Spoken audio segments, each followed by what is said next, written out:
Hello বন্ধুরা, আবার চলে এলাম একটা মটর ডালের নিরামিষ রান্নার রেসিপি নিয়ে। প্রথমে ডালটা ভালো করে ধুয়ে নিয়ে ৪-৫ ঘন্টা ভিজিয়ে রেখেছিলাম। ডালগুলো শিলনোড়ায় বেটে নিলাম। ডালের পেস্টের মধ্যে নুন, হলুদ, কুচো কাঁচা লঙ্কা, একটু কালো জিরে দিয়ে ভালো করে একটু ফেটিয়ে নিলাম। নিয়ে এদিকে একটা মশলা করে নিলাম, আদা, টমেটো, কাঁচা লঙ্কা ও জিরে দিয়ে। দিয়ে গ্যাসের উপরে কড়াই চাপা দিয়ে তেলটা দিয়ে দিলাম। তেল গরম হলে বড়াগুলো ভেজে নিলাম। তারপরে ওই ভাজা তেলের মধ্যেই আলুগুলো কাটা ছিল আগে, আলুগুলো ভেজে নিলাম। একটু লাল করে ভেজে নিয়ে মশলাটা দিয়ে দিলাম।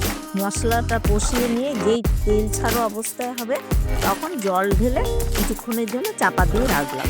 যেই আলুটা সিদ্ধ হয়ে যাবে এবার বড়াগুলো দিয়ে দিলাম। বড়াগুলো দিয়ে কিছুক্ষণ রেখে নামাবার আগে একটু ঘি, মিষ্টি, গরম মশলা দিয়ে নামিয়ে নেব। হয়ে গেল মটর ডালের রেসিপি। দেখো কি সুন্দর হয়েছে।